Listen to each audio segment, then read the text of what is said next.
labeling whole countries as evil. Frankly, many of the pronouncements made by this administration are outrageous. There's no other word. And yet this chamber is hauntingly silent. Silent.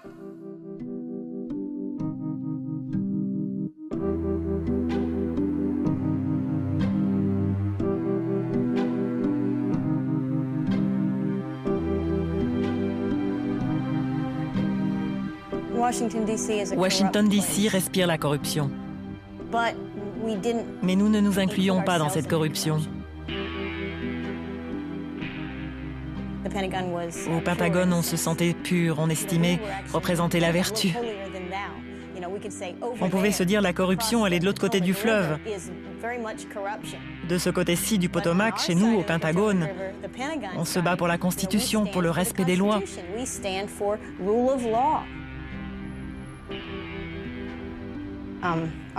Notre boulot n'était pas politique, on était là pour défendre.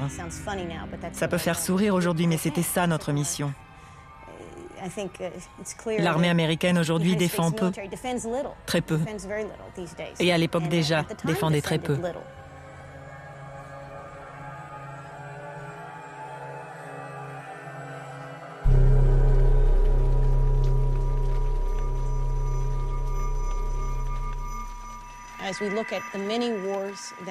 Lorsqu'on repense aux nombreux conflits auxquels ce pays a participé, à chaque fois, tout le monde s'accordait sur ce qu'était notre intérêt supérieur. Mais ce que nous avons ici n'est pas et n'a jamais été dans l'intérêt supérieur des Américains. Et bien sûr, nous paierons le prix de ce détournement de notre politique. J'emploie à dessein le mot détournement, j'en suis convaincu. Comme 80% des Américains, l'occupation de l'Irak n'est pas dans l'intérêt supérieur des États-Unis.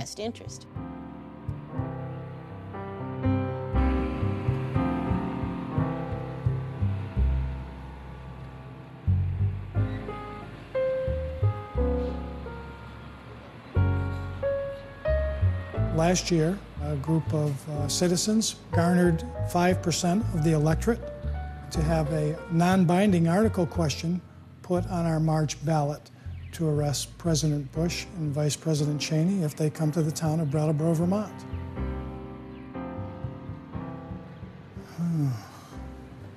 Shall the Select Board instruct the town attorney to draft indictments against President Bush and Vice President Cheney for crimes against our Constitution, extradite them to other authorities that may reasonably contend to prosecute them. Those in favor were 2,012, and those voting against were 1,795. The town received over 8,000 emails. There are people who said, I may not agree with President Bush, but my son's over in Iraq, and I can't believe that you're doing that. And other people said, you know, thank you for taking the leadership here. This is an unpopular war. We did have a Brattleboro boy that died. I'm trying to think of his name. What was his name, Annette? Oh, I should know it too. All I think of is Gail. Excuse me just a minute. And what was the boy that died in Iraq from Brattleboro?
triste souvenir.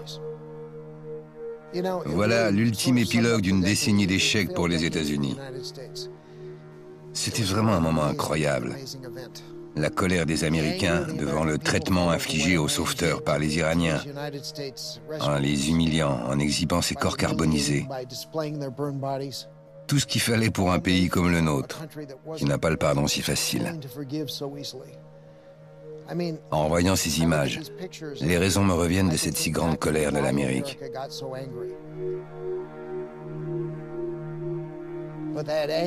Cette colère a ouvert une voie royale aux ultra-conservateurs, en aggravant les tensions. Et ça, Cheney a su en tirer parti.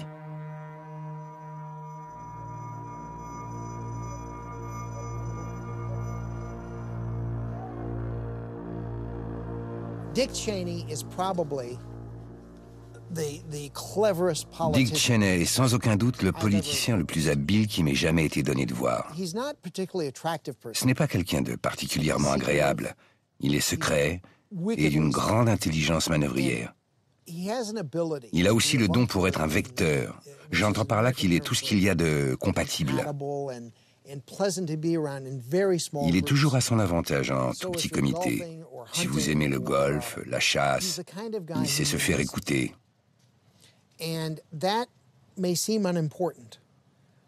Cela peut paraître anecdotique, mais en vérité, quand vous avez un bouffon comme président, il est logique que les gens qui comptent aillent voir Cheney, plutôt que de s'essayer à parler au bouffon. C'est là que Cheney transmet au bouffon, sur un mode qui permet au bouffon de comprendre, et de la façon dont Cheney veut qu'il comprenne.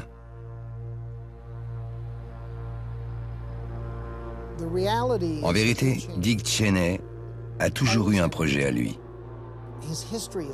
Son parcours personnel est fascinant. Il ne vient pas d'un milieu aisé. Mais il est très vite devenu un chouchou des conseils d'administration. Il ne s'est jamais battu. Aucun de ces types n'a jamais fait le Vietnam.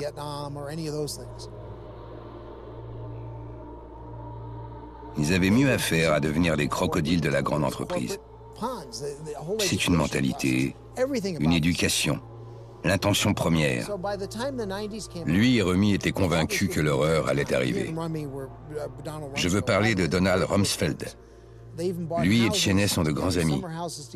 Ils ont même leur résidence d'été sur la côte Est, dans le Maryland. Ils étaient convaincus qu'on